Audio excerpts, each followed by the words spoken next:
You know that feeling when a smoke alarm goes off at 3 a.m.? Yeah. It's jolting, terrifying, and it demands your immediate attention. Oh, absolutely terrifying. Right. But now, imagine that alarm going off every single night, except there's no smoke.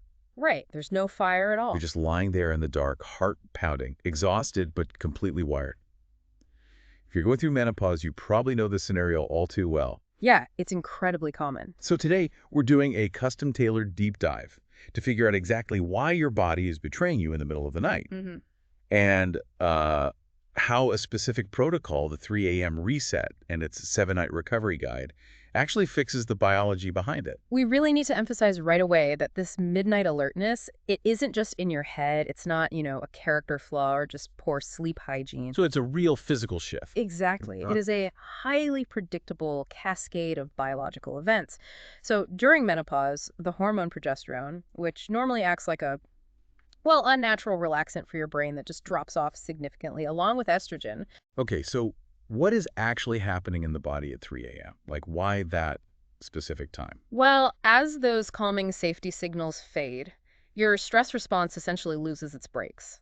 Cortisol, which is your main stress hormone, gets really erratic. It's all out of balance. Right. Instead of gently rising in the morning to wake you up with the sunrise, it just surges right in the middle of the night. Like a massive glitch in the software. And I saw in the research that blood sugar plays a role here too. Yeah, so as your hormones fluctuate, your insulin sensitivity changes, which can lead to these overnight blood sugar dips. And the brain detects that. It detects that drop in fuel and it just completely panics. Yeah. I mean, it interprets the low blood sugar as a literal survival threat. So it dumps even more cortisol into your system to wake you up, basically, so you'll go find food. Wow. So my body isn't trying to torture me.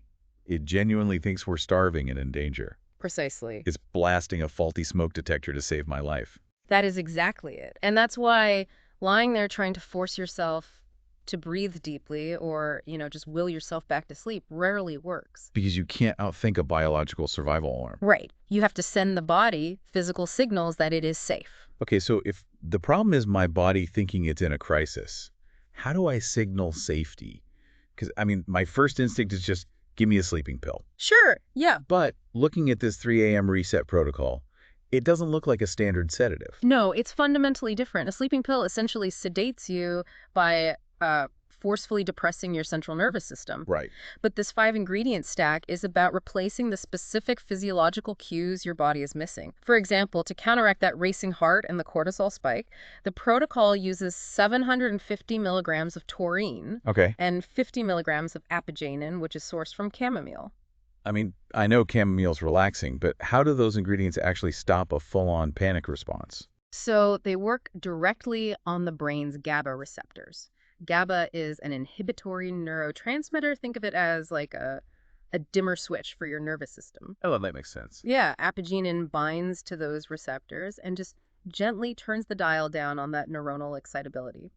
Meanwhile, they add a 200 milligram dose of L-theanine to shift your brain into generating alpha waves. Alpha waves. Yeah, those are the same electrical patterns your brain makes when you're meditating or deeply relaxed. It physically shuts off the mental loop of racing thoughts. Okay, so the brain's alarm is turned off. Yeah. But what about the physical body? Because you mentioned earlier that the 3 a.m. wake up is a full body alert. That's where a clinical 3,000 milligram dose of glycine comes in. Deep sleep actually requires a drop in core body temperature. Right, you always hear sleep in a cool room. Exactly. Glycine is an amino acid that dilates the blood vessels at the cervix of your skin, which pushes heat out and actively cools your core. Oh, wow. When your internal temperature drops, the brain receives this massive biological green light that it's time for deep sleep. And there's one more ingredient, right? Yeah, you add in 75 milligrams of sodium citrate, which keeps your cellular hydration and minerals balanced overnight. That removes those subtle physiological stressors that trigger cortisol in the first place. I do want to push back on this a little bit, though. If someone takes this powder tonight, are they just magically cured by tomorrow morning? It sounds almost too clinical, like we're just flipping switches in the body. No, that's a fair point. Supplements don't work in a vacuum.